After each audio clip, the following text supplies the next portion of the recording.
உலகத் தமிழர்களின் உயிர்நாதம் உண்மை தமிழ் தொலைக்காட்சி. வணக்கம். உண்மை தமிழ் தொலைக்காட்சியின் பிரதான செய்திகள். முதலில் தலைப்புச் செய்திகள். பிளவுபடுத்தும் அரசியலுக்கு முற்றுப்புள்ளி, ஜனாதிபதி அனுரவின் முக்கிய தகவல். மகளிர் மற்றும் சிறுவர் விவகார அமைச்சராக தமிழ் பெண் நியமனம். கடல் தொழில் அமைச்சராக நியமிக்கப்பட்ட ராமலிங்கம் சந்திரசேகர் தமிழில் சத்திய பிரமாணம். மன்னாரில் திடீரென தனிமைப்படுத்தப்பட்ட 500 ராணுவம். சம்பளமின்றி பணியாற்ற உள்ள ஜேவிபி அமைச்சர்கள் மற்றும் எம்பிக்கள். கொலையில் முடிந்தது வாழைக்குலை பிரச்சினை. தென்கொரியா எல்லையில் தொடரும் பதற்றம். வடகொரியா வினோதமான தாக்குதல். இலங்கையில் பிளவுபடுத்தும் அரசியலுக்கு முற்றுப்புள்ளி வைத்துள்ளதாக ஜனாதிபதி அனுரகுமார திசாநாயக்க தெரிவித்துள்ளார். புதிய அமைச்சரவையை நியமித்ததன் பின்னர் ஆற்றிய உரையில் ஜனாதிபதி இதனை தெரிவித்தார். அவர் மேலும் கூறுகையில், இலங்கையின் அரசியல் கலாச்சாரம் நீண்ட காலமாக வடக்கை தெற்கிற்கு எதிராகவும் அதற்கு நேர்மாறாகவும் நிறுத்தும் முயற்சிகளால் வரையறுக்கப்படுகிறது. இருப்பினும் பிளவுபடுத்தும் அரசியல் இனியும் ஆட்சி செய்யாது என்பதனை இந்த தேர்தல் காட்டுகிறது. இது அனைத்து மக்களின் அபிலாசைகளையும் வெற்றிகரமாக ஒரே மையத்திற்கு கொண்டு வந்துள்ளதாகவும் ஜனாதிபதி கூறினார். இதன்போது புதிய அரசாங்கம் ஆட்சிக்கு வருவதற்கு வாக்களித்த அனைத்து ஆதரவாளர்களுக்கும் ஜனாதிபதி நன்றி தெரிவித்த நிலையில், இலங்கை புலம்பெயர்ந்தோர் மற்றும் இளம் சமூக ஊடக ஆர்வலர்கள் தேர்தலின் போது ஆற்றிய பங்களிப்புகள் மற்றும் ஆதரவிற்கும் நன்றி கூறியிருந்தார்.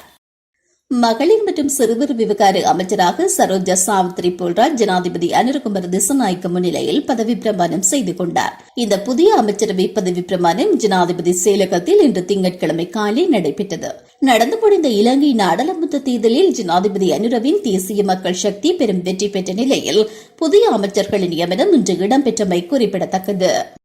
இலங்கையின் புதிய அமைச்சரவையில் கடற்தொழில், நீரியல் வளம் மற்றும் கடல் வளங்கள் அமைச்சராக ராமலிங்கம் சந்திரசேகர் பதவியேற்றுள்ளார். ஜனாதிபதி அனுரகுமார திசாநாயக்க முன்னிலையில் அமைச்சராக தமிழ் மொழியில் பதவி பிரமாணம் செய்து கொண்டார். இந்த பதவி பிரமாண நிகழ்வு ஜனாதிபதி செயலகத்தில் இன்று இடம்பெற்றிருந்தமை குறிப்பிடத்தக்கது. தேசிய மக்கள் சக்தியின் தேசிய பட்டியலூடாக ராமலிங்கம் சந்திரசேகர் நாடாளுமன்றத்திற்கு தெரிவு செய்யப்பட்டமை குறிப்பிடத்தக்கது.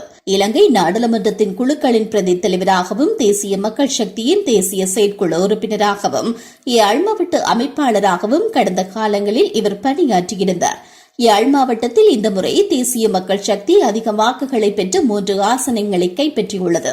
இந்த முறை நாடாளுமன்றத்திற்கு தெரிவான 27 தமிழ் நாடாளுமன்ற உறுப்பினர்களில் தேசிய மக்கள் சக்தி சார்பில் போட்டியிட்டு 13 பேர் நாடாளுமன்றத்திற்கு தெரிவாகியுள்ளனர்.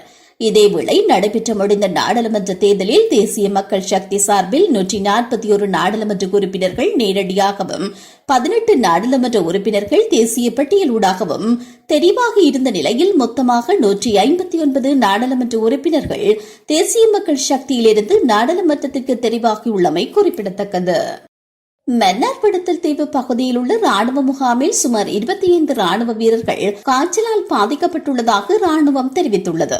அவர்களுக்கு காய்ச்சல் பரவியதை அடுத்து அங்குள்ள ராணுவ வீரர்களை முகாமிலேயே தனிமைப்படுத்தியுள்ளதாக ராணுவம் மேலும் தெரிவித்துள்ளது. காய்ச்சலால் பாதிக்கப்பட்ட ராணுவ வீரர்கள் குழு ஒன்றை வைத்தியசாலையில் அனுமதிக்க நடவடிக்கை எடுக்கப்பட்டுள்ளதாகவும் அவர்களில் ஒருவர் சிகிச்சைக்காக ITH வைத்தியசாலைக்கு அனுப்பி வைக்கப்பட்டுள்ளதாகவும் கூறப்படுகிறது. முகாமில் உள்ள மேலும் 500 ராணுவத்தினரை தனிமைப்படுத்த தேவையான நடவடிக்கைகள் எடுக்கப்பட்டுள்ளதாக மன்னார் பிரதேச சுகாதார திணைக்களம் தெரிவித்துள்ளது.